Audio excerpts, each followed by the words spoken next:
வணக்கம். யாழ் சிறையின் மதிய நேர பிரதான செய்திகளோடு இணைந்து கொள்கின்றான் மகளினி கமலநாதன். முதலில் தலைப்பு செய்திகள்.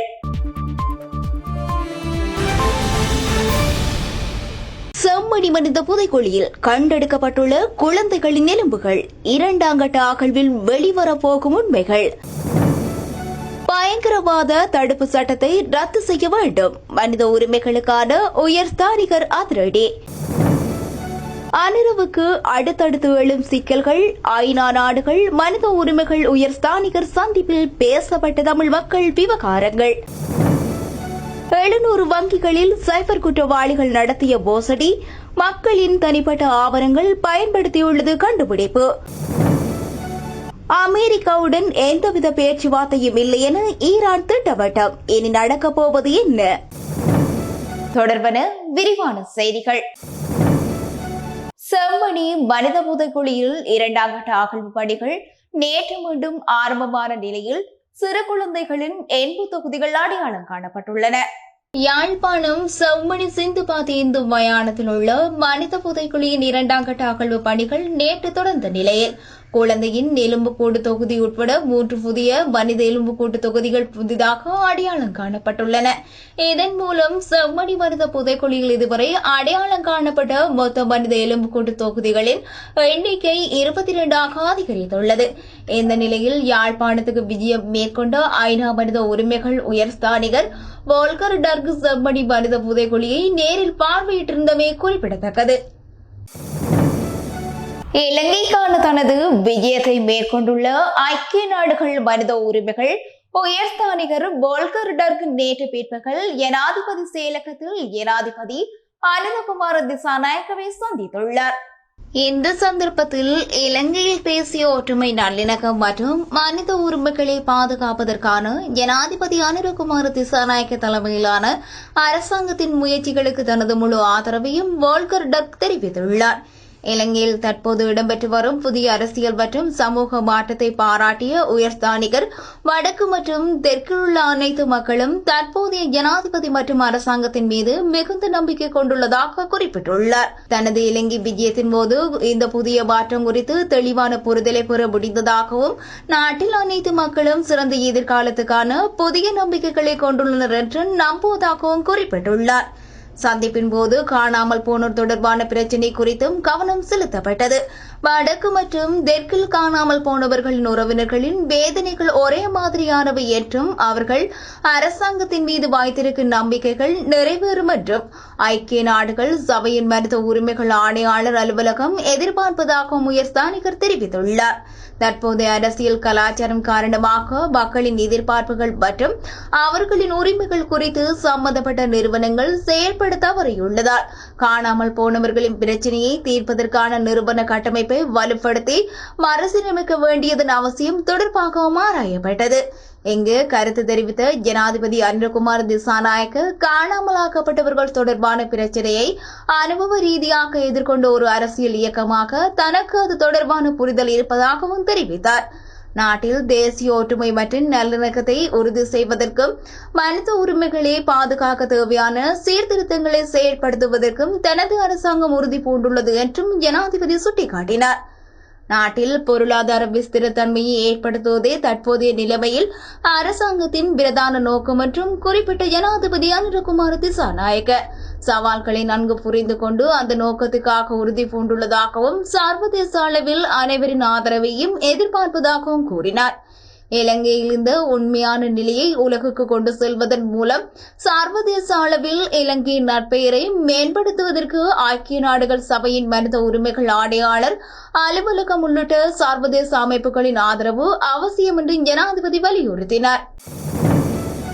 பயங்கரவாத தடுப்பு சட்டத்தை ரத்து செய்யுமாறு அரசாங்கத்திடம் கோரிக்கை விடுத்துள்ளதாக ஐநா மனித உரிமைகளின் உயர்ஸ்தானிகர் தெரிவித்துள்ளார். இலங்கைக்கான தனது விஜயத்தை நிறைவு செய்த ஐக்கிய நாடுகள் மனித உரிமைகள் உயர்ஸ்தானிகர் நேற்று பிற்பகல் நடைபெற்ற விசேட ஊடகவியலாளர் சந்திப்பில் இலங்கையில் மனித உரிமைகள் நிலைமை தொடர்பில் பல முக்கிய கருத்துக்களை பரிந்துரைகளையும் வெளியிட்டுள்ளார். இந்த விடயங்கள் குறித்து இலங்கை அரசாங்கத்துடன் விவாதித்ததாகவும் அவர் குறிப்பிட்டுள்ளார். குறிப்பாக பயங்கரவாத தடை சட்டத்தின் கீழ் நீண்ட காலமாக தடுத்து வைக்கப்பட்டுள்ள கைதிகளை உடனடியாக விடுதலை செய்யுமாறு அவர் இலங்கை அரசாங்கத்திடம் கோரிக்கை விடுத்தார். ஒரே பாலின திருமணத்தை குற்றமற்றதாக முன்மொழியப்பட்டுள்ள தற்போதைய சட்டம் மூலம் விரைவில் நிறைவேற்றப்பட வேண்டும் என தான் நம்புவதாக உயர்ஸ்தானிகர் தெரிவித்துள்ளார். சர்ச்சைக்குரிய நிகழ்நிலை பாதுகாப்பு குறித்த சட்டம் ரத்து செய்யப்பட வேண்டும் என அவர் வலியுறுத்தினார். ஈஸ்டர் தாக்குதல் தொடர்பான விசாரணைகளை மீண்டும் தொடங்குவது ஒரு நேர்மையான நடவடிக்கை என அவர் பாராட்டினார். நாட்டில் பாதுகாப்புத்துறை மற்றும் போலீஸ் கட்டமைப்புகளில் சீர்திருத்தங்கள் மேற்கொள்வது மிகவும் முக்கியமானது எனவும் ஐநா மனித உரிமைகள் உயர்ஸ்தானிகர் சுட்டிக்காட்டினார். இந்த பரிந்துரைகள் இலங்கை அரசாங்கத்தின் எதிர்கால மனித உரிமை சார்ந்த நடவடிக்கைகளில் முக்கிய பங்கு வகிக்கும் என எதிர்பார்க்கப்படுகிறது. அடுத்து சர்வதேச செய்திகள். இந்தியாவின் சைபர் குற்றவாளிகள் நாடு முழுவதும் பல்வேறு வங்கிகளில் 700 கிளைகளில் 8.5 லட்சம் போலி வங்கி கணக்குகளை தொடங்கி பயன்படுத்தியவை சிபிஐ கண்டுபிடித்துள்ளது. இந்த கணக்குகள் முறையான வாடிக்கையாளரை அறிந்து கொள்ளாமலும் விதிமுறைகளை பின்பற்றாமலும் போலி ஆவணங்களை பயன்படுத்தியும் தொடங்கப்பட்டுள்ளன. இது சம்பந்தப்பட்ட குறித்த நபருக்கு தெரிந்தோ அல்லது தெரியாமலோ நடந்திருக்கலாம் என்று சிபிஐ தெரிவித்துள்ளது. இந்த குற்ற செயல்களுக்கு சில வங்கி அதிகாரிகள், முகவர்கள் மற்றும் இடைத்தரகர்கள் சைபர் குற்றவாளிகளுக்கு உடந்தையாக செயற்பட்டதும் விசாரணையில் தெரியவந்துள்ளது. இந்த போலி கணக்குகள் பெரும்பாலும் ஒருமுறை மட்டுமே பயன்படுத்தப்பட்டுள்ளன. மோசடி செய்யப்பட்ட பணம் இந்த கணக்குகளுக்கு வந்தவுடன் அது உடனடியாக ஒவ்வொரு வங்கி கணக்குகளுக்கு அனுப்பப்பட்டு அதன் பிறகு முதலில் தொடங்கப்பட்ட கணக்குகளை மூடிவிடுவதால் குற்றவாளியை பிடிப்பது மிகவும் சிரமமாகிறது. இந்த முறைகேடு தொடர்பாக சிபிஐ சமீபத்தில் ராஜஸ்தான், டெல்லி, ஹரியானா, உத்தரகாண்ட், உத்தரப்பிரதேசம் ஆகிய மாநிலங்களில் 42 இடங்களில் அதிரடி சோதனை நடத்தியது. இந்த சோதனைகளின் போது இடைத்தரகர்கள், முகவர்கள், வங்கி கணக்குதாரர்கள் மற்றும் வங்கி ஊழியர்கள் என 9 பேர் சிபிஐயின் கட்டுப்பாட்டில் கொண்டுவரப்பட்டுள்ளனர். மேலும் முக்கிய ஆவணங்கள், டிஜிட்டல் ஆதாரங்கள், கையடக்க தொலைபேசி, வங்கி கணக்கு, தொடக்க ஆவணங்கள் மற்றும் பண பரிமாற்ற விவரங்கள் ஆகியவையும் கைப்பற்றப்பட்டுள்ளது. இது குறித்து சிபிஐ வழக்கு பதிவு செய்து தீவிர விசாரணை நடத்தி வருகிறது.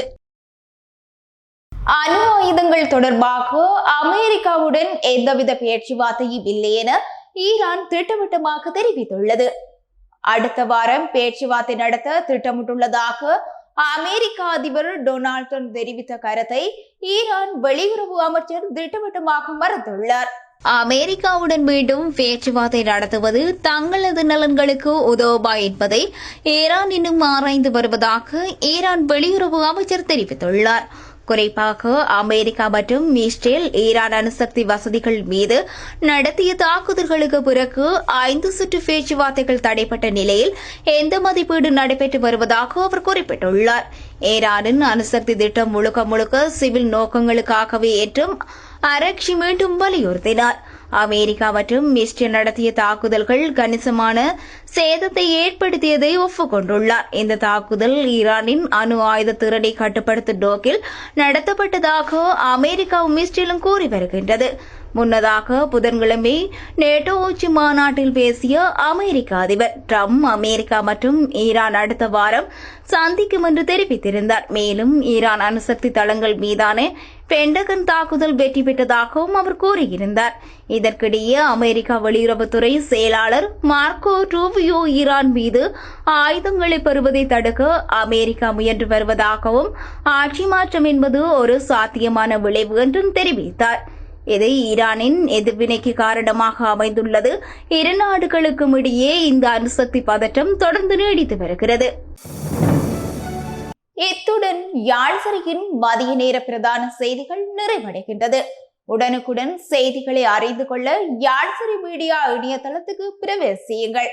வணக்கம்.